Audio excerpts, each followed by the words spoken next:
I know you heard downstairs, but it never hurts to hear something twice, that this is an information exchange. I want to take a minute just to clear up any misinformation that might have come across the Coconut Wireless, the more modern Facebook Wireless. This is not a public hearing. We are not DLNR, we're not DAR. It's a neutral study group. There's no decision being made tonight. The only thing to sign is if you want to leave your email so you get a copy of the report about what we shared with everybody and what everybody shared with us, then the email, you'll get it directly. You saw the dots on the way you came in. You can see what other information attendees, what they posted up there. We're here to exchange information. So that's what we're here to do tonight. If you got the wrong information, I am sorry, but I don't see anybody leaving right now. So if you're here, you're also maybe excited about what the study group has to offer. So the study group spent over 1,000 hours collecting information to share with you in hopes that some of that information might be useful to you. And in exchange, in this information exchange, they're hoping that you will share with them recommendations, suggestions for what else needs to be explored, what other questions need to be asked about an issue that still probably has unexplored questions, and they need your help trying to figure that out. So this is not the only place that we're having this information exchange. I want to zoom out real quickly and just give you an overview. There are 8 information exchanges like this. The study group is doing what they can to be as inclusive as possible. So all of the discussion that is shared and received is going to be compiled in a community report. And that report is going to be available to whoever's interested. It's going to be sent to legislators, any agencies who want it. It's going to be emailed directly to you if you put your email there. And that's the product of tonight's work, is a glimpse of what the next step looks like. And so we've asked for your help, and thank you so much for agreeing to be part of that process here tonight. I also want to share with you that there's only so much limited space. And so we know that also the time is hard, so not everybody can come down in person. So if you know somebody who can't participate in person at tonight's meeting or one of the other meetings, we have a way to participate online as well. So we would like to, before you leave tonight, we have a link for you. You can share with people who are not going to get the same experience you get. They're definitely not going to get cookies, but they will get an opportunity to look through some of the information that we're sharing tonight, and they'll get an opportunity to chime in and help us out and exchange some information. So I want to remind folks, what we've done here is different. A lot of times this information is a link on a website, or it's a report that's printed and ends up getting dusty on a shelf. This information is hard to find. And so we've taken it and put it up on large posters for you and invited the people here tonight who did that work and asked those questions to talk with you. And those people and those posters, you'll see that group has, it'll say on the posters, the group has no collective position on whether or not one option is better than another, whether this should even be a thing that happens. It's research that took place. It's an exploration of information. The next question is, how are we going to make this happen in 2 hours? Again, right here, you've gone through the info gallery walk. This is the plenary part. But to talk a little bit more about that, I'm going to hand it over to Sin. Thank you so much. I got a lot of shakas and a lot of, cool. So I appreciate it. This really actually makes my heart glad, because to see people in pursuit of knowledge and seeing people wanting to get involved and be active is really exciting to me, right? It's really about getting information, power to the people. This is a part of a process. This is not something that is going to happen and turn into anything overnight. Ground rules. Before I do that, I want to talk about the 2 things that are going to happen. We're going to have a plenary talk real quick. Information booth session, you're going to be able to sit and talk face-to-face and ask questions. These are members of the study group who are going to do their very best to try to answer the questions to the best of their ability. They may not, and probably likely are not going to be able to answer every single question. They're not going to, it would be unkind for them and irresponsible to make something up or to guess, okay?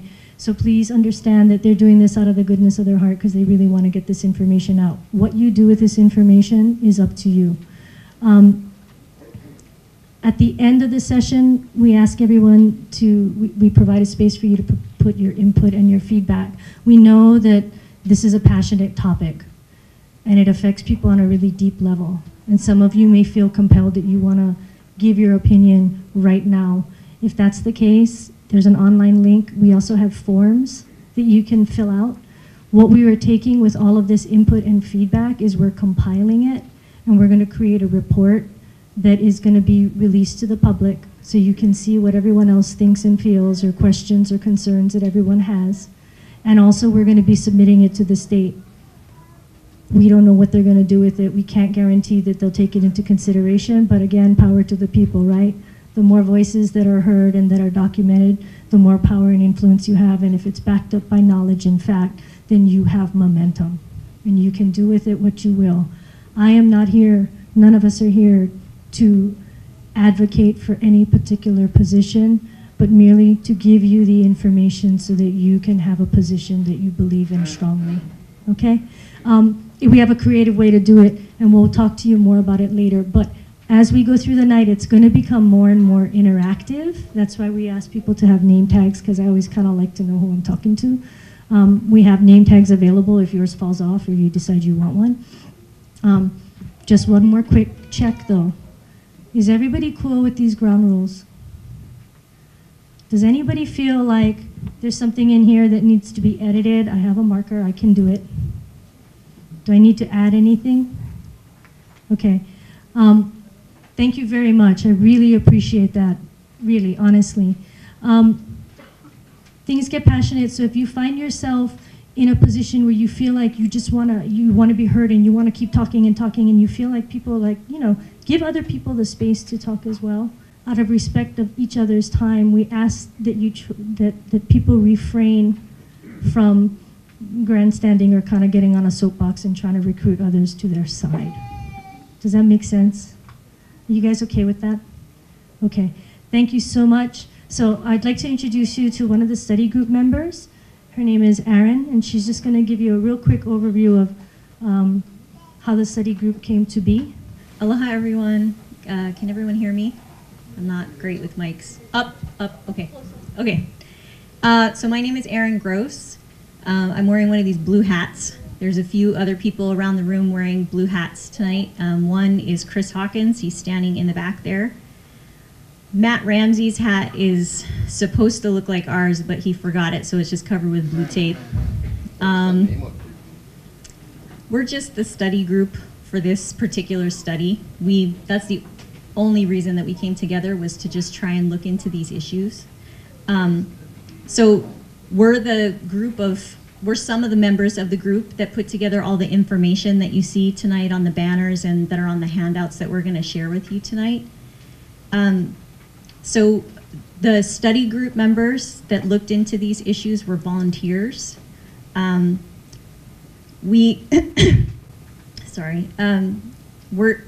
just interested in fisheries issues, like many of the people who are in the room.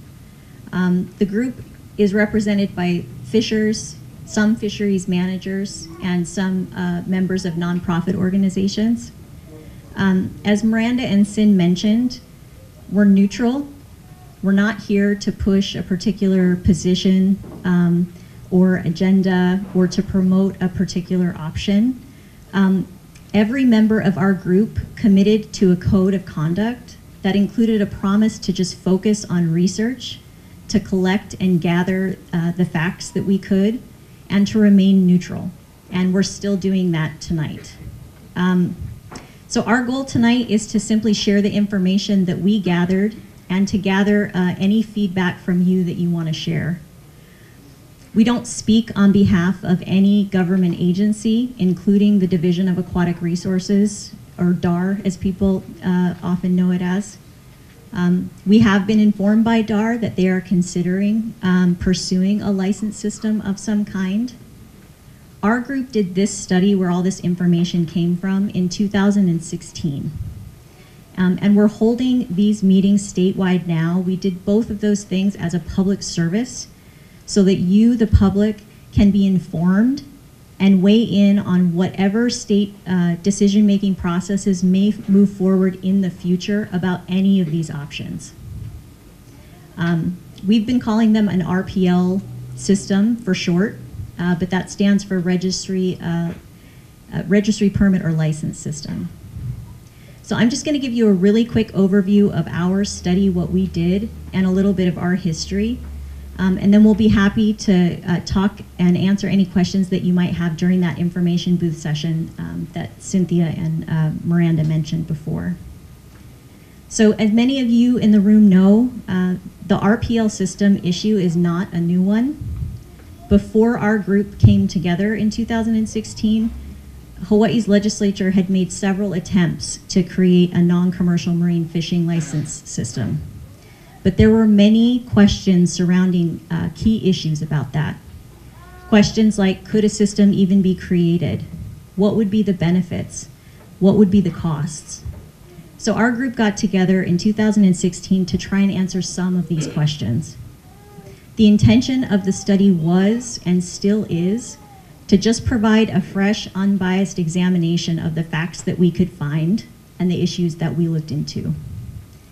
So we picked a few of these RPL options and we evaluated them against 3 questions that we could all agree we were interested in understanding more about. And that first question was, could the RPL option provide better data? We wanted to know if the option could help to better manage the fisheries and support fishing traditions into the future by understanding who's fishing, how they're fishing, when and where fish is being taken, and how much is being caught. Sorry. So the second question that we wanted to understand was, could the RPL option improve communication between fishers and managers? More and better communication between fishers and managers means that fishers can have a greater voice in decision making, and managers can stay informed about what matters to the non-commercial fishing community. So we wanted to know if any of these RPL options could help with that. And the third question we wanted to know was, could the RPL option provide a source of independent, continuous funding? Current funding for fisheries management in Hawaii is very, very small. About 0.014% of the entire state operating budget goes to fisheries management. We wanted to know if the RPL options had any potential to generate funds that could benefit fisheries conservation, management, and enforcement. So as Miranda mentioned at the start of this talk, all in all, this study group's work represents the contributions, about 1,000 hours worth of contributions from 16 members of the study group, fisheries managers from 9 other states, 3 legal and financial analysts, including a Native Hawaiian rights legal analyst, Malia Akutagawa. She did a very detailed analysis of Native Hawaiian rights that may be relevant to any of these considerations. And on the back of the handout that you all got when you walked in, this one, there's a specific link to Malia's analysis here. So if you're interested in reading the details of that, you can find the link to that on the back of the handout. So 1,000 hours, that's what we put into it, but that doesn't mean that we covered everything, and we know that we didn't. And there's likely a lot more to be understood. But our hope was just to give you a sense of what our group looked into so we could share it with you. And tonight is to find out what else needs to be looked into, what issues are still relevant, because we know we didn't cover everything. But I just want to turn it back to our facilitators to go over what to expect next. Thank you for your time. Thanks so much, Erin. I did see a few of you using that note-taking sheet. I also have pens. You've been given information at this point, just to walk through in a passive way, just at your own pace, reading through. Each of these posters also has handouts, more information for you to take with you or at your own pace, just read through. But now we're going to up the interaction. I promised you it's going to get more interactive as we go through. So let's up the interaction. If you were using your note-taking sheet, you're going to find this easier than the folks who didn't use your note-taking sheet, because there are 4 squares on that green note-taking sheet. And those 4 squares correspond to information booths. So if you wrote a question in the government processes little box, then when it's time, you can rotate to the government processes booth and ask your question. Funding information booth is in this corner over here. And then we have the data information booth here. So we have 3 information booths, and I want to assure folks that you will have enough time to rotate to each of these information booths, okay? Already, I'm sure some of you have a preference. You're going to beeline for one of the information booths. But if there's already like 50 people there, know that you will have time to make your way over there and maybe find a booth that has less people. Because eventually, when that busy spreads out, you'll be able to make your way over to an information booth with less people. And less people means more time with the person in the blue hat. Okay, so 3 information booths, and they'll each be manned by someone in a blue hat. So over here at the government process information booth, we have Miss Erin, who you just saw. She'll be seated over there. The funding information booth, where are my blue hats? Oh, there's Matt. He's making his way over there. And then over here in the data information booth, we'll have Chris. I should have made these neon green or like safety orange. So each of these study group members who participated in this exploration will be there to answer your questions related to the topic. And we're going to ask for your help. Again, this is going to come into play to stay on track. Erin talked about how there were questions that still might need to be answered, and maybe the study group didn't explore it. So in that group, you'll get a sense of what they're there to talk about and what they researched. And I would encourage everyone to make your way around to each of the booths. But I would also encourage you to use that sheet for those unanswered questions, because those are going to come back. We're going to use those. We're going to talk about those in this last session. So everyone will have a chance to rotate to every booth. What am I forgetting? Okay. So one thing, again, apologize if we're going to start rushing you through things. And I will be doing the timekeeping and giving you like a 2-minute warning before we transition. I want to ask everyone, because we have a large group, that please be respectful of the others that are in your group. Some of us have really burning questions, and they often lead to more questions, which lead to more questions. If you find yourself asking more than one and maybe a small follow-up question, please step back and allow someone else to ask their question. So what that means is think very carefully about what the most important question is that you want to have answered. And again, it's really not about limiting you, but we have a finite time, and we do want to allow all voices to be able to be heard, or as many questions as possible to be answered. So you guys ready? You guys ready to get up and move? Okay, so we're going to go ahead and start. So if we can get the information booth people to their information booths, and we will have 20 minutes? 15, I'm so sorry, 15 minutes, and then we'll have time to transition out. After that, we're going to get into the input portion. If you feel really strongly that you just want to go ahead and document input or suggestions, then come and see me or Miranda. Okay? Mahalo for your cooperation. Thank you so much. Oh, and the info gallery is open too. You can use this time to continue to look at the posters if you like.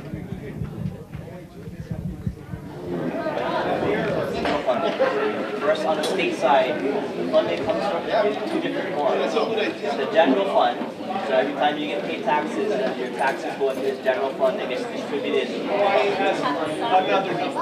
they're not even so some agencies don't really at all, because a few of them use the CML to get out of the bag limits and don't even sell fish. So some of those CML holders, what the state calls commercial fishermen, aren't even commercial fishermen. So we were really pulling our hair out, trying to understand how many of us there are in the state of Hawaii. And when we don't know how many there are, the legislature can kind of ignore us. How do we know how to ask if people are catching and where they're catching it? So there's this link between not only the numbers, but how many fish are we catching and where we're catching. The final thing I'll say, I'll just open it up, and I know this gentleman here has a question, is One of the biggest issues we found with data, with this data going up and down and all the numbers all over the place, are every time that we go to Walmart, wherever we buy our bait, our tackle, our rods, our reels, we pay a little bit of a federal tax. And that money goes to Washington, D.C. And every year they send it back to the states, the coastal states. And they use a formula. The formula they use to know how much they're going to send back to us is based on how many fishermen we tell them we have in our state. Since we can't tell Washington, D.C. any kind of a number that's consistent year to year, we get the bare minimum back from the money that we pay in. We get the same amount as American Samoa, as Guam, Saipan, Puerto Rico, $1.4 million last I looked. So we are really losing out in that money that really could go towards helping fishermen in the state of Hawaii. And that kind of concerned us a lot. So our major question was simply, could a registry or a license or a permit provide a better universe or a better understanding of how many fishermen there are? We think it could. You heard earlier, we don't say there should be a license. We just asked the question of other states. We looked at other states, and they have, because they have a license or a permit or a registry, like New Jersey has a registry, a free registry, they can tell you almost exactly how many non-commercial fishermen they have at any time. That's all we asked. Again, I want to repeat that. We don't take any position of whether there should be a license, a permit, or a registry in the state of Hawaii. We simply ask, could there be better information about it? And we've been doing fishing management for a long time, who finally got kind of sick of having all of these questions around. From private sector or from actually through their jobs they requested? Nobody actually requested this study. I want to make that clear. You guys just did it on your own? No, we did it on our own. Just for no reason? There were several people. And then why are you sending the information to the government? Okay, I heard We're sending it to everybody. Yeah, I heard 2 questions in a row and not a chance to answer. So what was your question, sir? He wanted to know who Secondly, if it's just from scratch that you guys just came together as a group. I'm hearing what I'm hearing the question is why would somebody, a group of folks come together on their own? Oh, who's funding is funding. So this would, sorry, you want to? No, I'm just clarifying, yeah. So the question, you guys can hold your questions, is who's funded the work? Yeah, so there was 3 sources of funding for this, and some of these are grants that some folks probably have even gone after here. One is the Salt Install Kennedy grant that the National Marine Fisheries Service offers every year to fishermen, to nonprofits, to local governments, to companies, to whoever wants to apply for fishing, any kind of fishing question. So the Salt Install Kennedy grant is one. The NOAA Coral Reef Program provided another pot of money. Years ago, under the Lincoln administration, Peter Young tried to implement the same thing, the license fee. It failed because of this. So, in actuality, it would be unconstitutional to charge a recreational fisherman a fee no territorial line because the state's radio shall be free to the public. Gonna change that. Gonna change that. And the con just went out the window, so you guys gonna change this anyway. So we don't want to change the law. Nobody can change it, but just partner with this group to do it.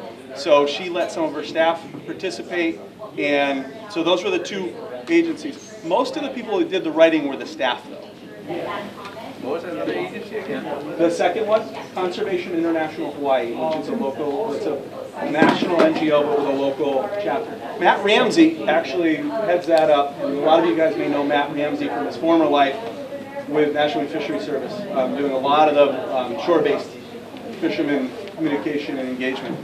Wendell. I just wanted to remind you guys, always remember we have a constitutional right to fish because we born here, not because we Hawaiian.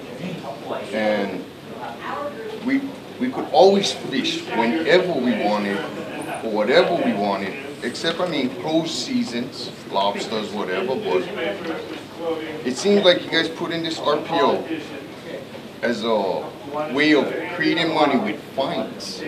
So we're focused on data in this. We have very poor data about how many of us there are in the state and what we're doing. This is one way to do it.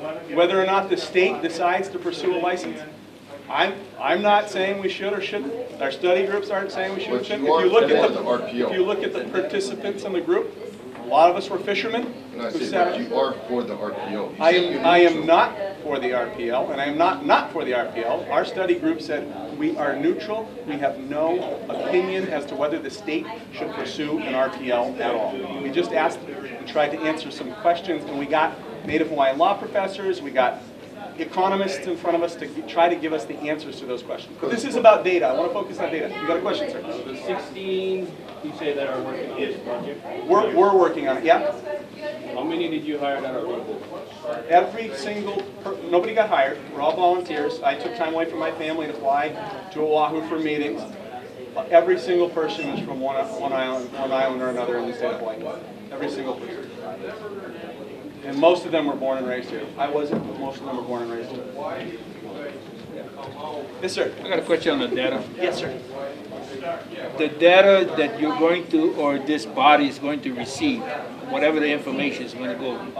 My understanding, as was explained in the introduction, Yes. that what's it called, the community report Yes. From these meetings. from all these meetings, but there's a report that's going to be generated. You're in Mana'o. Yes. Okay, it's going to be generated. Yes. Now, if I sign for, I put it in my email, I'm going to get a copy of it. Yes. Okay? Then where, and except where is that report going to go to? Anybody who wants it. Yeah, okay, but I did hear to legislators. There are several legislators who've already asked us if we would send them a copy.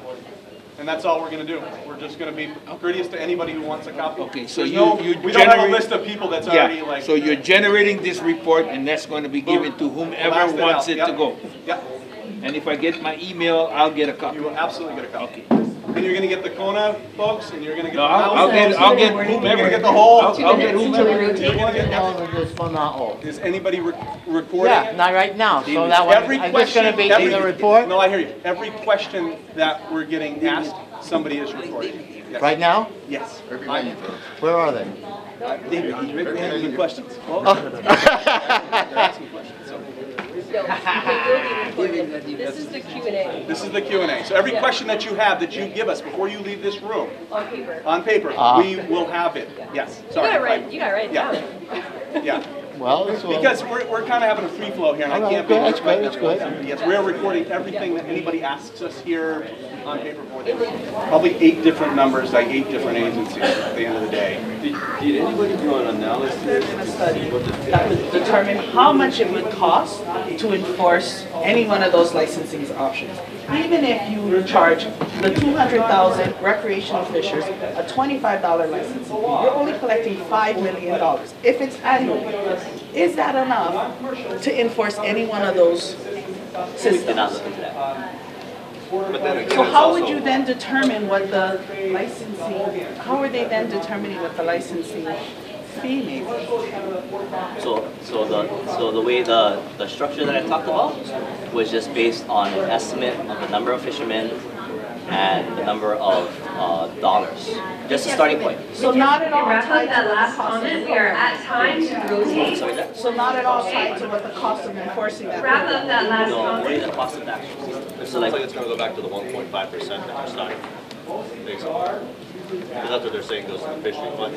Like you're in a 20 seconds. situation where We're gonna ask you to They're already stand up. saying there's a shortage of, if you read those, there's a shortage of funding to monitor or get compliance, and now you want to add another layer to it, and you want to charge for it, but there's not enough money potentially, we don't know. All until right, we folks, get now that is your opportunity system to running. get a handout.